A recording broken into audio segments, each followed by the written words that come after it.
It's a B-segment sedan that Audi launched about 10 years ago to much fanfare. It made its debut in South Africa a year later, so launched in 2007, arrived in South Africa in 2008. Surprisingly, despite being 10 years old, this is only the second generation Audi A5.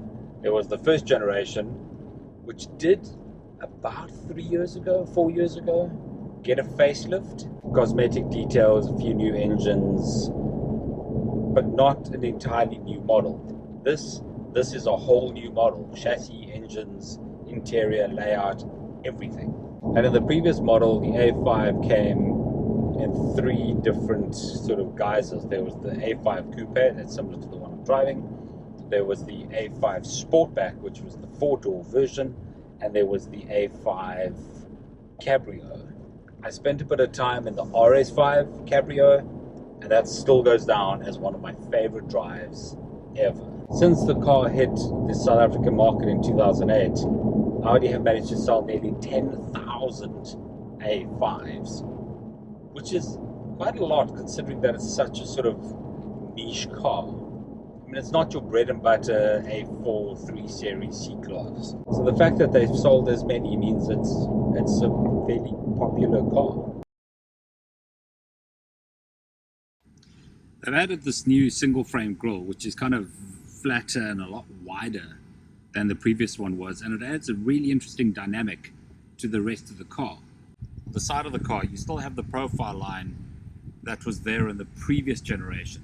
So it kind of shares that DNA with the previous model. It's not a massive departure, but it's fresh enough and nice enough to look like this is a brand new car. These wheels are pretty awesome. There's some Quattro branding on the actual wheel there. They look fantastic. It's a sort of S-line type design, but just sort of deeper set. On the outside of the car, you have a bit of S-line branding. You've got the color-coded mirrors. One of my favorite features on the A5 are the indicator lights. So another really awesome feature of the A5 is this boot lid thing. So I have a key in my pocket. Car's locked. And the boot opens.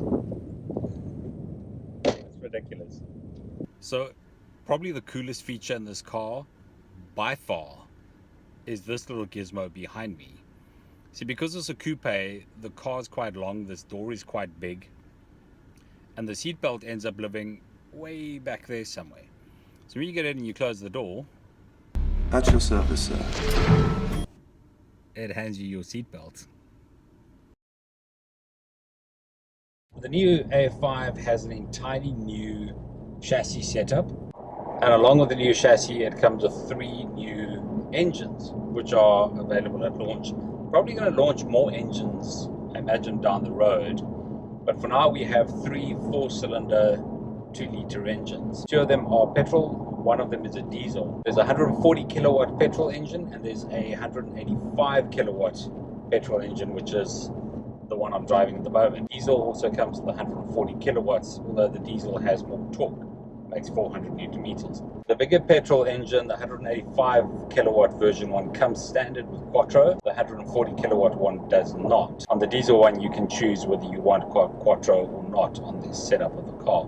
The A5 Audi have worked really hard at extracting more power out of the engines, but using less fuel. So they're faster, a lot more fun to drive, but they are more economical. The other feature on the A5 is the electromechanical steering, which, depending on the speed that you're driving, either tightens up or loosens up. So if you're going slowly, it's a lot looser. If you're going fast, it's a lot tighter. The chassis is made to be able to handle as well in tight corners. It handles really well in the corners as it is on the open road, which it does extremely well too.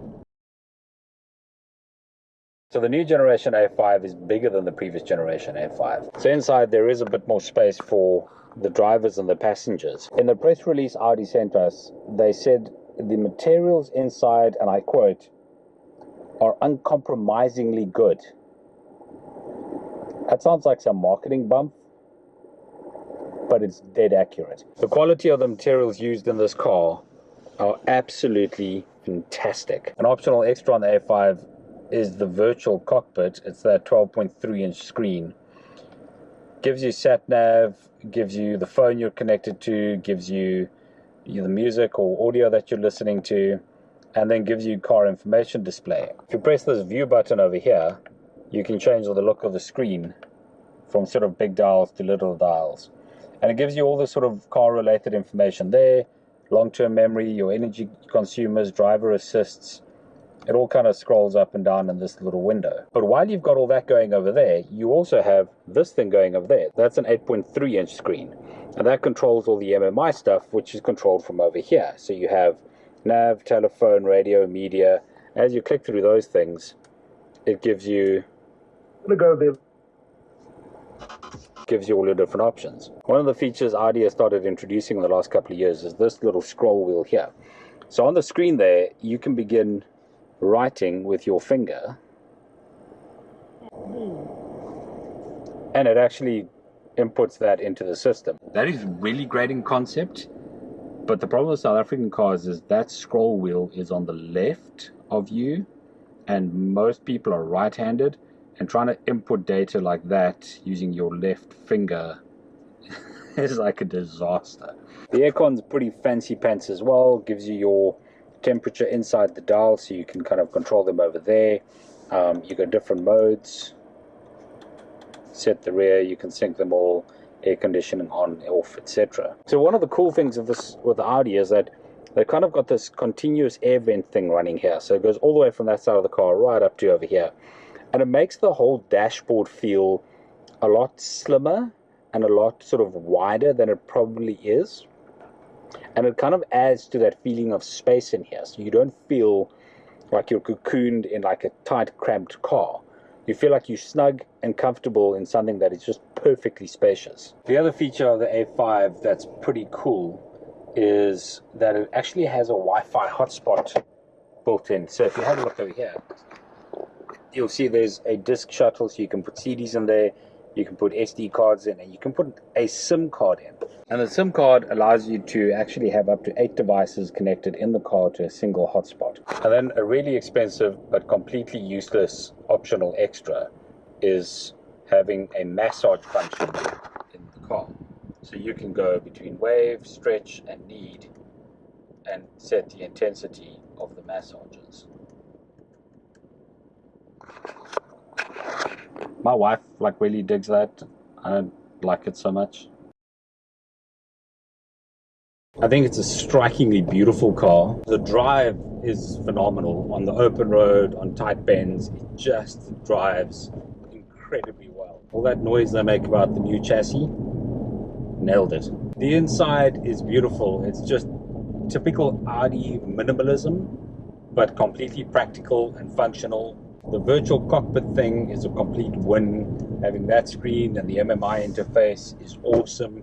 The gear lever reminds me very much of an Audi S8 that I drove a couple of years ago. And I remember them making quite a hype about how sort of high-end and luxurious this gear lever was in the A8. Now we have it in the A5. So I think as a complete package, this car is excellent. It's got a ton of features, ton of really cool optional extras, and it'll set you back a bit of money.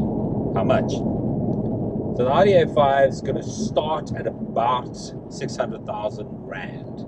That's for the smaller engine 140 kilowatt version. And if you want just an A5 range, this one, the top of the range one, the Sport line, it's going to set you back just shy of 800,000 Rand.